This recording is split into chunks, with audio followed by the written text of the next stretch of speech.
पर्वराज पर्यूषण में धर्म की आराधना करने वाले इन भविकजनों को यह बोध दिया जा रहा है कि जब तक आप संसार और संसार के कारणों को नहीं समझोगे तब तक आप संसार से बच नहीं सकते। इस बात को समझने के लिए आपके मन में इन 4 बिंदुओं का स्पर्श होना चाहिए कि संसार दुखमय है। पहला बिंदु क्या है? संसार दुखमय है। ऐसी प्रतीति होना आसान बात नहीं है। संसार में जीव भले ही परेशान हो, परेशान दिखता हो, पर अंदर से उसे ये उम्मीद रहती है कि हमें भी सुख मिलेगा, हम भी सुखी होंगे। और संसार के साधनों को, यहाँ की सुविधाओं को वो सुख मान करके चलता है। उसी के पाने की चाह में वो भागा दौड़ी करता रहता है। अब जो भोग और सामग्रियां आपको सुहावनी प्रतीत हो रही हैं, सारभूत और रसदार प्रतीत हो रही हैं, उनमें आपका दृष्टिकोण बदलना चाहिए और आपको ये लगे कि संसार और ये साधन सामग्रियां सुखकारी नहीं हैं, अर्थात दुखद हैं, इसलिए संसार दुखमय है। पहला बिंदु क्या है? आपको ऐसा प्रतीत हो कि संसार दुखमय है। अगर आपको ये लगने लगा कि संसार वाकई में दुखमय है, तो आपको दूसरे बिंदु का विचार करना पड़ेगा कि इस दुख का कारण क्या है। कारण की तलाश करना पड़ेगी।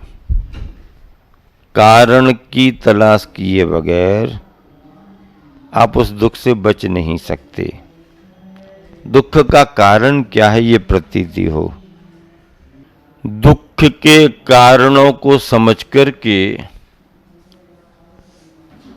ये विचार किया जाता है किन कारणों से हम बच सकते हैं और बचने का उपाय करना चाहिए। तब कहीं जाकर के फिर आपको दुख से छुटकारा प्राप्त करके सुख की स्थिति बनेगी। ये 4 बिंदु आत्म साधक के लिए हैं, तत्वज्ञानी के लिए हैं। इतना विचार करने पर ही वो व्यक्ति, वो भव्यात्मा तत्वज्ञानी माना जाएगा। संसार दुखमय है, ऐसी प्रतीति, दुख के कारण मिथ्या दर्शन ज्ञान चारित्र हैं। इन कारणों से छुटकारा भी पाया जा सकता है।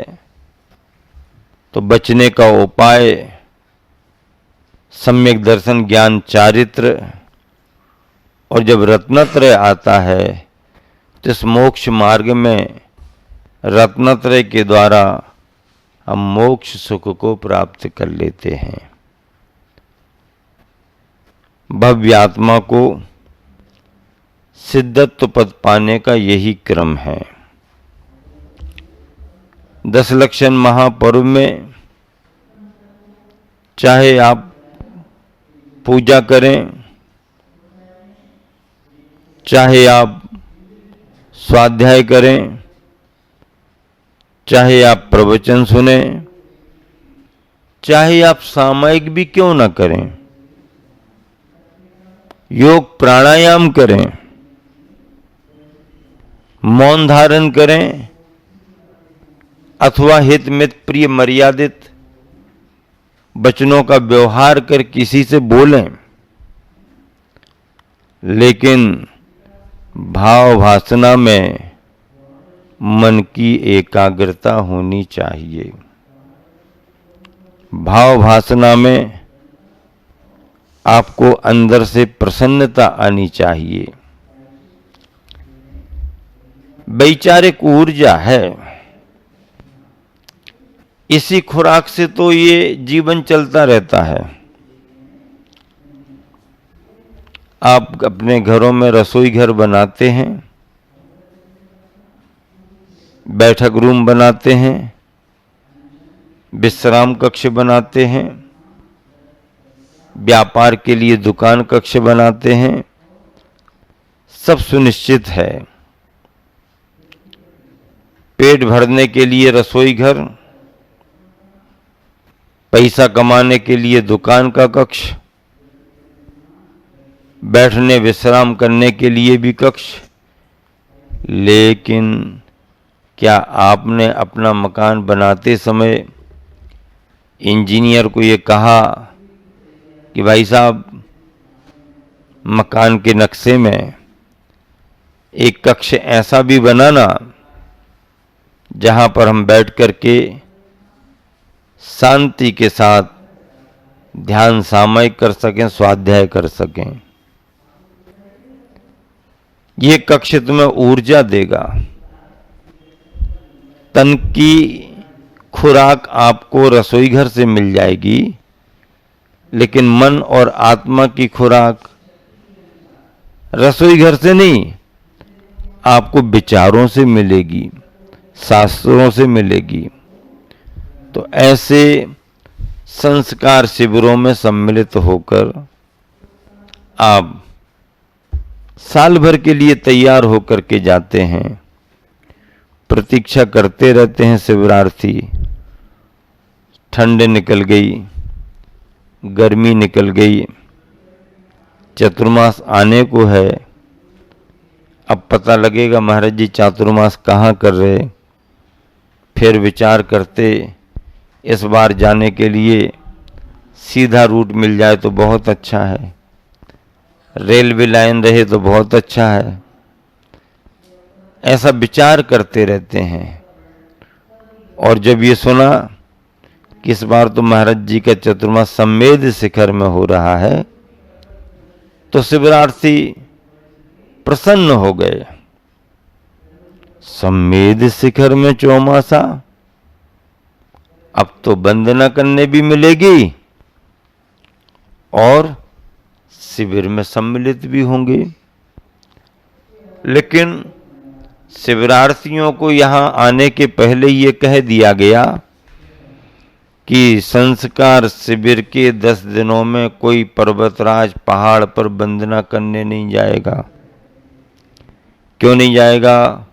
क्योंकि शिविर चलेगा। हाँ, या तो पहले वंदना कर लो शिविर के, या शिविर के बाद में वंदना कर लो। ये निर्देश सबको दिए गए और शिविरार्थी उसका पालन भी कर रहे हैं। दूसरी बात, दिनचर्या कड़क है। अब कोई वृद्ध और बीमार थोड़ी शिथिलता दिखा दे तो वो क्षम्य भाव से देखना पड़ता है। अन्यथा प्रातःकाल जल्दी उठो, तैयार हो, योग प्राणायाम में आ जाओ, ध्यान का लाभ लो, अभिषेक पूजन प्रवचनों का लाभ लेके जाकर के आप भोजन करो और विश्राम करो। पुनः माला फेरने सामयिक करने आ जाओ, पाठ पढ़ो, फिर क्लासें शुरू। और दोपहर का तत्वासूत्र का वाचन, अर्घ्य अर्पण और एक एक अध्याय का अर्थ एक एक दिन में। पुनः जाओ, जलपान ग्रहण करो, वापस आके प्रतिक्रमण करो, उस धर्म की जाप करो, प्रश्नोत्तरी में सम्मिलित हो, आचार्य भक्ति आरती में सम्मिलित हो और आप जाकर के अपने कक्ष में माला फेरो समय को विश्राम करो। क्यों? सुबह बहुत जल्दी उठना पड़ता है, कसावट है, लोग पालन भी कर रहे हैं।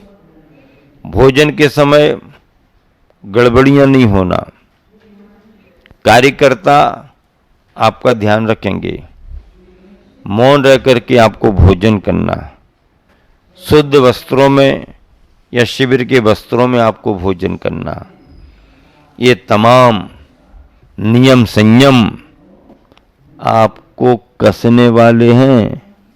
क्या करने वाले हैं? कसने वाले हैं, कसावट के लिए हैं। और वह क्रम बहुत अच्छे से यहाँ पर चल रहा है। एक बच्चे के मन में वैराग्य के भाव आए, वो अपनी माँ से कहता है, माँ मुझे अब घर छोड़ना है। क्या कहता है? माँ मुझे अब घर छोड़ना है, मैं दीक्षा लूंगा।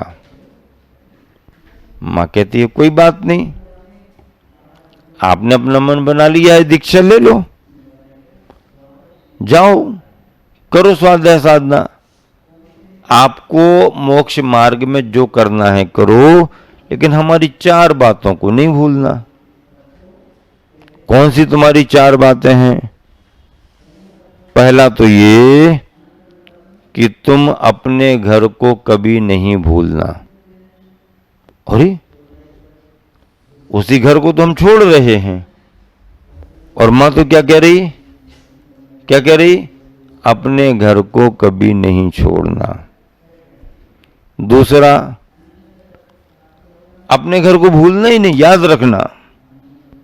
बच्चा सोचने लगा, जिससे छोड़ रहे हैं उसे भूलना चाहिए, और ये तो कभी नहीं भूलना। और दूसरा बिंदु, दूसरी बात, अगर कदाचित अपने घर को भूल जाओ तो पड़ोसी का याद रखना। किसका याद रखना? हाँ भैया, आजू बाजू में कौन सी बड़ी बिल्डिंग है, उसके नाम पर अपने घर पहुंच जाओगे। और तीसरी बात है, खूब भूख लगने पर भोजन करना। हाँ, थोड़ी बहुत भूख में नहीं, खूब भूख लगने पर भोजन करना, कस के भूख लगे तब भोजन करना। और खूब नींद आने पर ही सोना, खूब नींद आने पर सोना। बच्चे को आश्चर्य हुआ, मां तो बड़ी धार्मिक है, मुझे मना भी नहीं किया, लेकिन मां जो कह रही, इसका मतलब क्या है? अपने घर को नहीं भूलना, कदाचित भूल जाओ तो पड़ोसी का याद रखना, खूब भूख लगने पर भोजन, खूब नींद आने पर सोना। इसका अर्थ क्या है? उसने पूछा, मां मैं घर को छोड़ रहा हूं तो भूलना ही तो जरूरी है।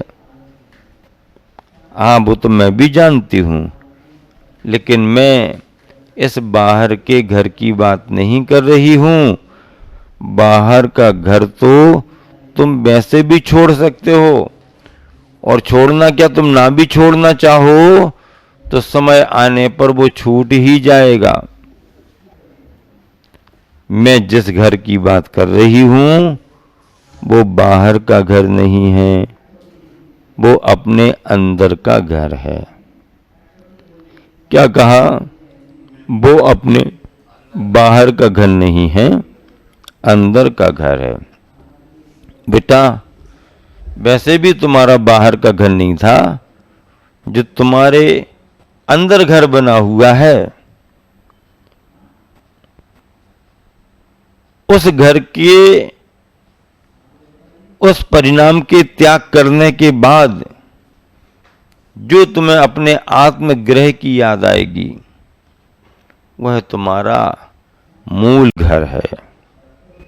इसीलिए बाहर के घर को कभी याद नहीं करना,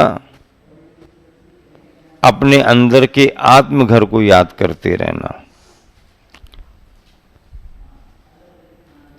अपने घर को भूलना नहीं, बाहर के घर को भूलना, अपने घर को नहीं भूलना। कदाचित भूल जाओ तो पड़ोसी का ध्यान रखना।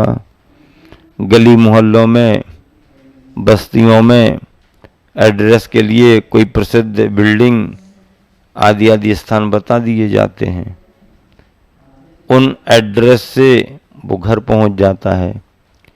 ऐसे ही क्या कह रहे कि कदाचित अपने घर को आप भूल जाओ तो पड़ोसी का ध्यान रखना। पड़ोसी का ध्यान रखने का मतलब है कि देव, शास्त्र और गुरु जो आपको मिले हैं वो आपके पड़ोसी आपको अपने घर तक भेजाने वाले हैं। सोने के लिए बच्चे क्या करते हैं? गर्मियों में हम लोग थे, छुट्टियों में सब बच्चे इकट्ठे होते हैं। फिर अब गांव में ऐसी बिजली, पंखे, कूलर वूलर तो थे नहीं। आंगन में खुले में सबके बिस्तर एक साथ बिछ जाते थे, सबके बिछ गए, अपने अपने हिसाब से बच्चे सोते थे। अब शाम हुई नहीं, बिस्तर बिछे नहीं कि बच्चे धमा चौकड़ी करने लगते हैं। इस तरफ तकिया रखो, ये क्यों कर दिया, चादर हमारी इस तरफ लाओ, तुम अपनी उस तरफ करो, ऐसा तुम हमारे इस तरफ मत आओ, तो हम वहाँ नहीं जाएंगे। वो अपना अपना बंटवारा कर लेते हैं। फिर लड़ने झगड़ने भी लगते हैं, तुम इस तरफ क्यों आए, उस तरफ क्यों नहीं आए, हमारी तरफ नहीं आना, ऐसा नहीं करना, वैसा नहीं करना।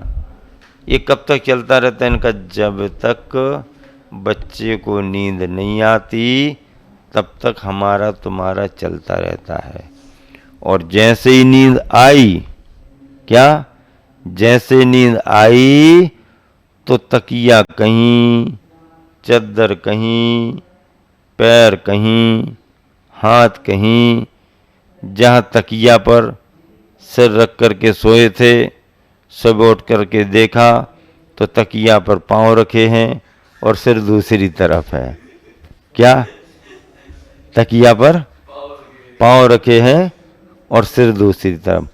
कोई किसी के ऊपर पांव डाल देता है, कोई किसी के ऊपर हाथ रखे रहता है और कुछ पता नहीं। जब तक नींद नहीं तब तक हमारा तुम्हारा चलता है, और एक बार नींद आ जाए तो ना हमारा ना तुम्हारा, सबका सब यहीं पड़ा रहता और वो नींद की दुनिया में उतर जाता है, नींद की दुनिया में उतर जाता है। इसलिए इन चार बातों को ध्यान में रख करके संयम के मार्ग पर आगे बढ़ो और अपने उपयोग को अपने में लगा करके सिद्धत्व की प्राप्ति करो। यही आप सबको सार संदेश है।